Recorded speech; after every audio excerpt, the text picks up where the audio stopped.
Muito bem, Nelson Batista, obrigado pelas informações. São 6h37. Meu amigo Ricardo, do bairro Cinquentenário, de radinho ligado, acompanhando Patrulha da Cidade. Meus amigos e minhas amigas, daqui a pouquinho, Nancy Malta Etabelian é associada do Instituto de Protestos de Minas Gerais. Já está comigo aqui, Nancy, boa noite. Boa noite, Laudívio, boa noite, Juscelino, boa noite, ouvintes. Tá tudo bem, Nancy? Tudo bem. Vamos falar de um golpe novo daqui a pouquinho, daqui a 2 minutinhos, vamos? Vamos sim. Fechado? Fechado, até daqui a pouco. Até mais, hein? Muito bem, são 6h41. Eu vou conversar com a Nancy Malta. Já cumprimentei, Etabelian é associada do Instituto de Protestos em Minas Gerais. Nancy, novos golpes todo dia, toda hora e bandido inventa moda mesmo. Inventa moda para valer. E agora estão usando os nomes dos cartórios, dizendo que as pessoas têm dívidas a quitar. E aí aplicam o golpe. Como é que isso está acontecendo? Laudívio, iniciou no final do ano passado, início desse ano, um novo golpe. Esse golpe começa com o envio de uma mensagem de SMS ou WhatsApp, às vezes até um e-mail, para uma suposta pessoa devedora, e ele informa que ele tem uma dívida a protesto. Ele informa o valor total a pagar e solicita uma transferência bancária ou um pagamento de um boleto que ele anexa. E é interessante que algumas mensagens contêm até um horário, um prazo até de horas para a pessoa efetuar esse pagamento. E esse débito não existe, né? Muitas vezes. Ou ele consegue esses dados, que a gente não sabe ao certo como que ele tem conseguido esses dados, e às vezes a pessoa tem uma dívida realmente, mas esse falsário intermedia isso. E o que a gente recomenda é, olha, nenhum cartório vai mandar um SMS ou WhatsApp ou um e-mail para cobrar uma dívida. Cartório nenhum manda? Nenhum manda. O que o cartório faz é, ou ele vai mandar uma carta registrada pelos Correios com aviso de recebimento, você vai assinando que você recebeu, ou você vai receber um portador do cartório. Ou ele vai vir um motoqueiro, mas sempre identificado pelo cartório, e vai te entregar essa intimação. Uma forma também das pessoas se precaver é o que? No site www.protestomg.com.br, lá tem a lista de todos os cartórios de Minas Gerais e tem o telefone desses cartórios. Então eu recomendo que você pegue, ligue para o cartório e confirme se essa dívida existe, se aquela intimação partiu realmente do cartório, para você ter a segurança de fazer esse pagamento. Porque, igual você falou, esses golpes, eles inundam, e a criatividade para fazer golpe, ela não tem limite. E a gente precisa ter mecanismos de segurança para poder a pessoa pagar. E o protesto é uma forma muito segura de se cobrar uma dívida, né? Então, quando você pega e chega no cartório de protesto, o protesto vai analisar se aquela dívida tem um caráter formal, se o documento tem os requisitos necessários, e o cartório vai efetuar uma intimação. Essa pessoa vai ter 3 dias para pagar, ou esses 3 dias, se ele não concorda com aquela dívida, ele ainda pode questionar judicialmente. Então, tem um procedimento muito seguro. Se essa pessoa, por exemplo, não foi encontrada no local, no endereço, essa intimação não é entregue, é feito um edital. Esse edital de protesto, a gente tem uma segurança em relação a esses dados, tanto que atualmente o edital de protesto, ele só divulga o número do protocolo, o nome e o endereço daquela pessoa que recebe a intimação. Nenhum outro dado é fornecido no edital. Então, os cartórios zelam justamente por essa restrição de dados, proteção desses dados que são levados a protesto. Ô Nancy, a gente ouve falar em cartório de protesto, mas são vários os cartórios, não são? São. Eu queria que você detalhasse os trabalhos que são feitos pelos cartórios. Pelos cartórios? Olha, a gente tem uma série de cartórios. O cartório de protesto, ele existe para cobrar dívida. Todo que é documento de dívida ou um título de crédito. Então, aí é protesto. Isso é protesto. Então, se tem uma nota promissória, um cheque, uma duplicata, ela é cobrada no protesto.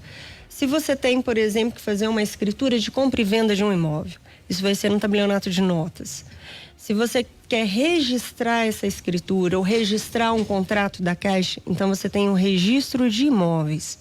Se você tem alguns tipos de título, por exemplo, o financiamento de um automóvel, por exemplo, e tem que levar a registro, ele é feito um cartório de registro de títulos e documentos.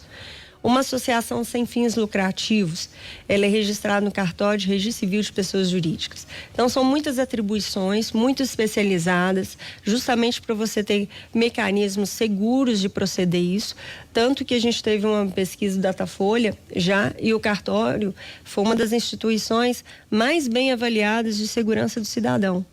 Atrás, na frente até dos Correios. Então, antes o cartório, por exemplo, já chegou a figurar como segundo lugar e hoje já figura até à frente dos Correios. Então, é uma instituição séria, tem credibilidade, tem eficiência, é extremamente fiscalizada.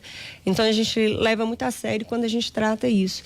E a gente tenta evitar esses golpes de todas as formas. Tanto que, igual o edital que eu acabei de falar, ele não divulga os outros dados das pessoas. Durante esse prazo que a gente recebe a intimação, que um título é apontado e eu mando a intimação, a gente não divulga os dados dessa pessoa. A gente percebe que muitas pessoas vão ao protesto não porque ele é um mau pagador. Às vezes teve um boleto, foi encaminhado para a casa dele, por algum motivo ele extraviou, ele não recebeu e ele já vai para protesto. E essa pessoa às vezes é um pagador contumaz. E então ele recebe essa intimação de protesto, ele tem a oportunidade de pagar. Outras vezes a gente percebe que são pessoas, muitas vezes, que passou um período difícil na vida dele, perdeu o emprego, teve uma doença na família e os gastos saíram do orçamento que ele tinha previsto.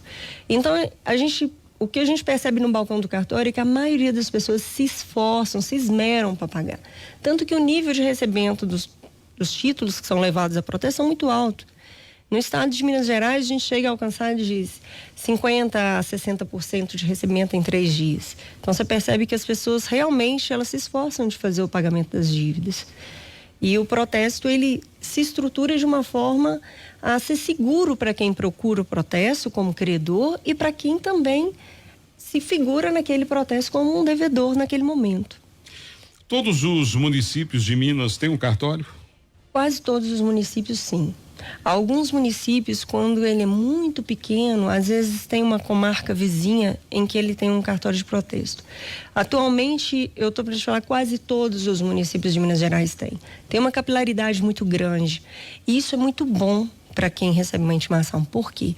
Ele vai ter certeza que ele vai receber essa intimação pessoal, perto dele. Então, assim, ele não vai ser protestado sem receber uma prévia intimação. Ele não é surpreendido, agora eu estou protestado. Olha, essa situação, agora eu estou protestado, como que foi? Só se ele não foi encontrado no endereço. Ou se por algum motivo aquele credor não tinha esse endereço completo. Mas me explica uma coisa aqui, Nancy. Suponhamos que a pessoa não reside naquele endereço nem naquela cidade mais.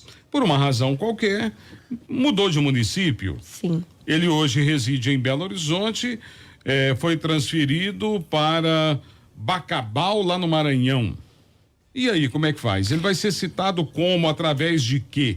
Se ele não lê os jornais da cidade onde ele morava, por exemplo. Como é que vai ser atualmente os editais antes eram publicados em jornais que as pessoas não tinham acesso. Hoje ele é publicado no site www.protestomg.com.br e lá tem os editais de protesto. Mas e se eu não sei que eu estou sendo protestado? Se eu não tenho conhecimento? Sim, e tem uma outra forma também. Igual essa situação que você falou, da pessoa mudar de endereço. Atualmente, no Código de Normas de Minas Gerais, ele estabelece que a pessoa pode procurar o cartório e informar o outro endereço que ele tem. Então, as próximas intimações vão ser endereçadas para aquele endereço. A Nancy Malta nunca foi intimada a nada. Ela não foi testemunha de crime, ela não foi arrolada como testemunha de um juízo, ela nunca foi chamada para nada. Então, para que ela vai no cartório se ela nem sabe se algum dia será citada em alguma coisa? A pergunta é: se a pessoa não faz nem ideia de que está sendo citada, como é que ela vai ser citada para ter o direito legítimo da sua defesa, por exemplo? Olha, se é o endereço que está lá no título, o credor, muitas vezes, isso acontece assim, frequentemente. As perguntas que estão fazendo são perguntas que o ouvinte gostaria de te fazer. Sim, deixa eu te explicar. Atualmente, por exemplo, eu recebo, assim, toda semana, um credor que chega lá e fala: esse endereço aqui era o antigo desse devedor, o endereço atual é esse. E ele é intimado no endereço atual. Então, mesmo que eu tenha, por exemplo, uma nota promissória de 1992, por exemplo, com um determinado endereço, e hoje ele reside em outra cidade, como você mencionou, se o credor tem ciência desse novo endereço, então ele vai ser intimado nesse novo endereço. O que eu recomendo para essa pessoa? Que ela comunique os seus credores. É dever de um devedor comunicar ao seu credor qualquer mudança de endereço. Porque o que a gente pensa é que o protesto ele tenta zelar pelo quê? Pelo bom pagamento, pelo adimplemento. E pagar é uma coisa desde o direito romano. Se você deve, você tem que pagar. É algo que você aprende desde quando você é criança. Olha, se você comprou uma bala, você vai ali e paga por ela. Você não pode pegar e levar para casa, não. Né? A mãe de uma criança sempre já ensina para ela, não pega uma borracha do seu coleguinha na escola. Então, assim, esses são princípios que a gente tem as seculares dentro do direito, dentro da nossa sociedade. Se você deve, você tem que pagar. E se você mudou de endereço, você concorda que você tem que comunicar ao seu credor que você mudou de endereço? E suponhamos... Senão você está fugindo dele. Olha lá, vamos lá. Suponhamos que a pessoa receba um boleto bancário todos os meses e religiosamente ela vai lá e pagou. Sim. Aí os Correios entram em greve, por exemplo. Sim. E ela não recebe aquele boleto físico. Sim. E aí ela é citada porque não pagou, ela não recebeu. E aí, como é que faz? Existem duas situações que a gente tem que ponderar aí nessa situação. A primeira é, se ela não recebeu pelo correio, mesmo assim ela sabe que ela deve. Existe esse dever natural da pessoa, quando ela é devedora, de procurar o credor e adimplica aquela obrigação. Eu não estou devendo nada a ninguém, não, tá? Eu não tenho problema em cartório, não. Eu estou só te fazendo perguntas porque a gente tem que esclarecer. Sim. E eu estou aqui com todo prazer para esclarecer as dúvidas. E existe uma outra situação também. O protesto, geralmente, os cartórios entregam isso pessoalmente. Poucos cartórios, hoje em dia, utilizam a carta registrada pelos Correios. Então, se ele está de greve, ele também não vai receber a carta de protesto. Só que mesmo esses cartórios que usam a carta registrada, ele tem uma segurança. Ele só é protestado se, após receber essa carta registrada, aí ele passa 3 dias para ele poder ser protestado. Ou então os Correios deixam um aviso lá e você vai à agência mais próxima, é isso? Exatamente. Então, assim, ele tem essa segurança. Por exemplo, aqui na região metropolitana, quase todos os cartórios entregam pessoalmente. Então, um portador, um funcionário do cartório, vai pessoalmente em cada um dos endereços. A gente percebe, por exemplo, que essa entrega ela é muito efetiva. Tanto que esses cartórios, eles fazem uma tentativa, depois eles retornam em uma segunda tentativa para tentar localizar. E esse índice de recebimento que a gente consegue, de 55% a 60%, isso prova exatamente a eficiência do protesto. Porque se isso fosse de uma forma que a pessoa não recebeu a intimação, ela não soubesse, como é que ela ia adimplir? A gente não consegue esse nível. E eu vou além. Isso significa entre 50% e 60% de positividade que o brasileiro é bom pagador. É um bom pagador, é o que eu te falo. Assim, pouquíssimo, a gente percebe isso até no balcão, pouquíssimas pessoas, assim, são realmente aquelas pessoas que não pagam de má fé. A maioria das pessoas que aparecem no protesto, geralmente é por essas situações que eu te reportei. Uma pessoa que por algum motivo passou um período difícil financeiramente na vida dele e que por algum motivo ele está indo a protesto, mas ele vai tentar de alguma forma juntar todos os esforços para fazer o pagamento. Tanto que o protesto é efetivo, né? A gente consegue, esse nível de credibilidade do brasileiro que a gente consegue pelo protesto, ele é muito alto. Tem ações judiciais que a pessoa tem que contratar um advogado, se defender judicialmente, ações por anos, que muitas vezes a gente percebe que ela é extremamente prejudicial para o psicológico, essas pessoas que têm, às vezes, uma ação judicial de execução e perdura, às vezes, por anos e que não consegue esse nível de recebimento. Então, você percebe que o protesto, ele tem, além desse cuidado de examinar o documento que está sendo apresentado, todo dia os cartórios devolvem uma série de documentos que são apresentados e falam, esse não pode protestar. Por quê? Porque esse aqui a assinatura não tem ou por algum motivo. Então, o protesto ele existe hoje como um meio seguro para cobrança. Ele se precavém de todas as formas para tentar zelar pelos dados dessas pessoas que são levadas a protesto. E o Instituto de Protesto, que é uma entidade que representa os cartórios, tem um site muito explicativo, que é o www.protestemg.com.br. Lá você consegue, por exemplo, consultar gratuitamente se você tem um protesto em qualquer lugar do Brasil.